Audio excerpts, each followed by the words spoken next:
I'm going to take the revolutionary step of trying to inject some facts into the discussion.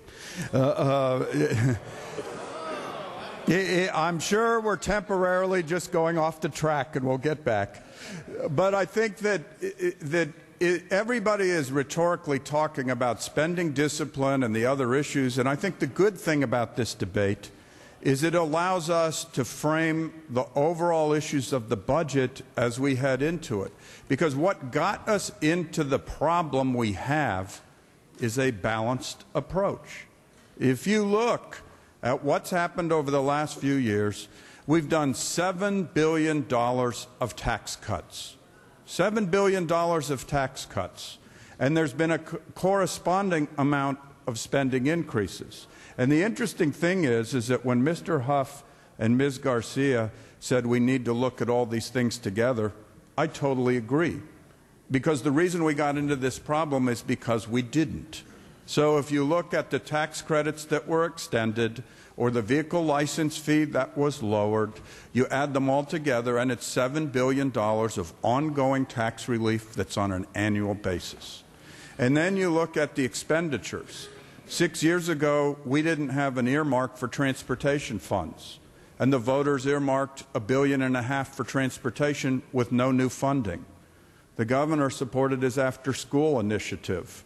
That's $429 million with no new funding. When Prop 1A was adopted for cities and counties, you know, everybody talks about lowering the vehicle license fee, but they don't talk about the second half. It was, we took away the revenue, but we locked the expenditure into the Constitution. That is a $6.1 billion hole. $6.1 billion. And the irony is it's a lot of people that call for spending discipline that supported both sides of that. As a matter of fact, I just happen to have in my hands the list of who voted on the second half of that. Now, every Republican supported lowering the vehicle license fee.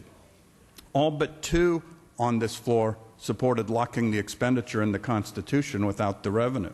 And in an unusual coalition, Bill Mays and Todd Spitzer were the two that voted for the fiscal responsibility. We all oppose what's going on with sexual predators. We all support making sure that there's strong enforcement, but when there's a ballot measure on it with no money in it, that is also a drain on the budget. And so we've had 7 to 9 to 10 billion of expenditures, 7 billion of tax cuts, and guess what? None of those things involved the schools. So when all those things were done separately, as was pointed out, nobody said in the aggregate it means that people are going to stand up and say we have a spending problem and we have to cut schools. If those things didn't happen on each side, the formula would work. We'd have enough money for Proposition 98. We wouldn't be talking about this.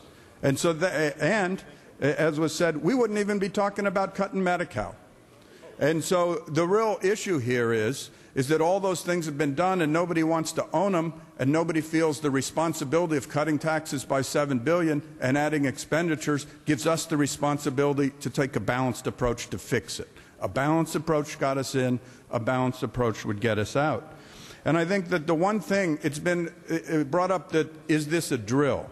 Well, just as Mr. Fuhrer talked about his father and Mr. Mullen talked about his time in the classroom, my father spent 35 years in secondary education. And when I got to Sacramento, a State Department head approached me at an event and said, you know, I went into high school, my father had left the family, it was my mother and I against the world, and it was your father who coached me and mentored me and sort of steered me in the right direction. And I wouldn't be here right now doing this as a State Department head if he hadn't been there willing to invest the extra time. And right now it's people like my father and Mr. Fuhrer's father and Mr. Mullen that are being given across the state thousands of layoff notices. And our question is that a drill? Is that a drill? And it's up to us to answer that question. And we today can choose to make sure that those people are not laid off. And it's ironic that those people that change lives that way and the students that are seeking that guidance are termed a special interest. It's like they should be all our interest, and it is the public interest. And so today we just have a choice. Are we going to begin with a balanced approach to fix the balanced approach that got us into this on a very bipartisan basis? And on a very bipartisan basis, are we going to say that schools and health care are not going to be the only ones to pay the price for those separate decisions? We can start that back. We can make sure that those layoff notices aren't a drill, and we can do it with an aye vote. I would ask for it.